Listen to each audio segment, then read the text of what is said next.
About a year ago, I was just scanning Google Earth along a rail trail, toggling views between LiDAR of a wooded area and historic topos, when I came across something that piqued my interest. 2 dots on the topo most of the time represents buildings, found in what is now a wooded area lot. I dug further. I tried 2 different LiDARs for this area. One was too fuzzy, and the other was too blocky to make anything out. But I had a feeling that I would find some sort of remnants, even if it was just foundations. It would be the first time I found anything by historic maps first, rather than just Google Earth and LiDAR. But did I really find something? Or was this a failed explorer? I needed to actually get there and see if I can find anything. This required a boots-on-ground explorer. It wasn't a fail, but I had originally came here in the summer.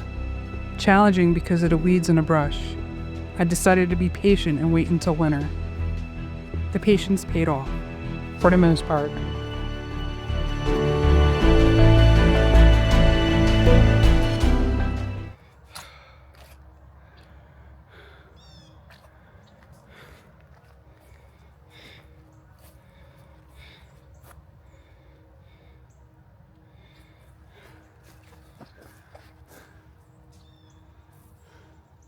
So the area I'm in now, I believe was once a barn. When I was here during the summer, I don't remember this much damage. Damage meaning there's a lot of trees that are fallen. So the house ruins are over there, and I don't know if you could see the silhouette of them, but we're gonna make our way there now.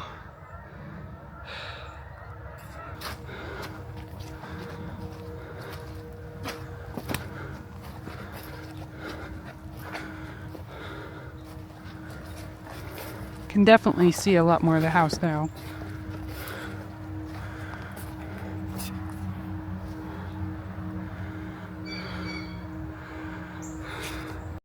Whenever I explore old farmhouses, I often think what it looked like in its prime. None of this brush would be here. The roof would be intact, open fields all around, the family or families that lived here. But I often think, what happened to them? Did they just up and leave, or did family forget about them? Were they forced out of their home? Eminent domain?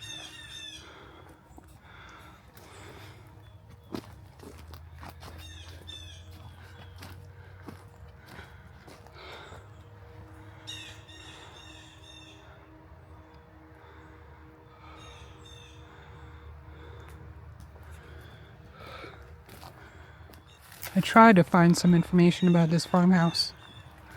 One of the few things that I found is that it was built in 1880. It had 5 bedrooms, 1 bathroom, and it appears it was last lived in 1969.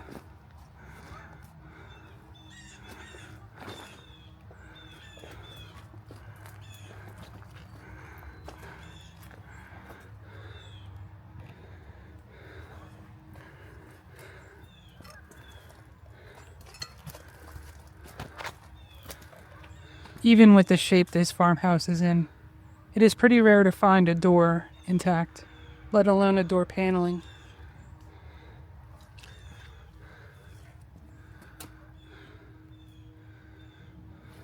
It appears this farmhouse had 2 fireplaces.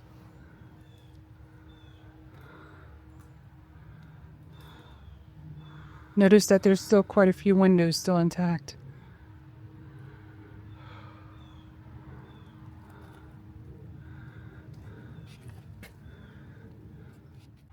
And even a little added bonus, can still see the front lights. Also notice that the grout on this farmhouse, it's not typical. This grout is extruded. Now it's time to check the back out. The one area has cinder blocks. That would have came later. Usually when cinder blocks are added, it's usually done in the 1920s.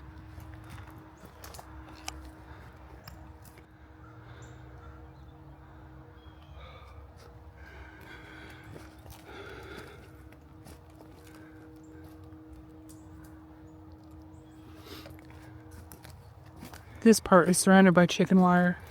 I'm wondering if it was used as a chicken coop.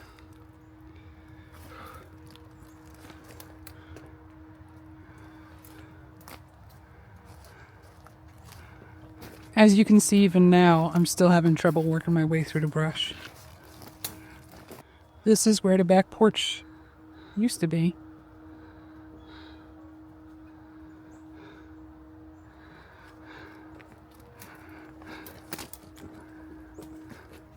But as I get closer to the house and peek through the window, I noticed one thing I didn't notice before.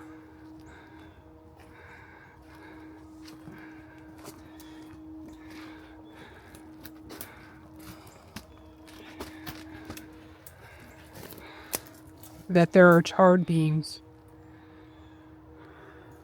This means that the house caught on fire at some point, which explains why it's so gutted.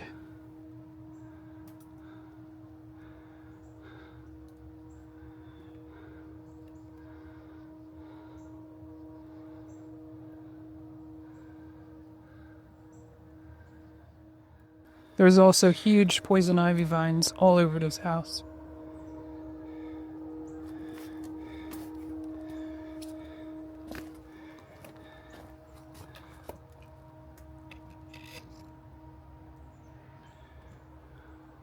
And funny enough, when I was here during the summer, the weeds were so thick that I didn't even see this shed over here.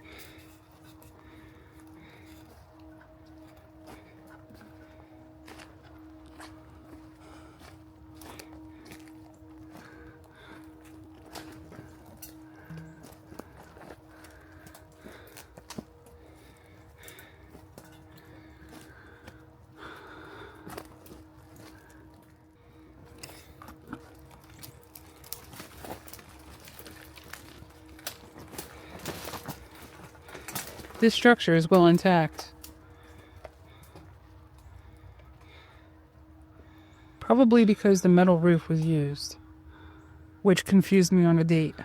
But I did look into when metal roofs were used, and they were used in the early 1900s, but normally in hot climates like Nevada, New Mexico,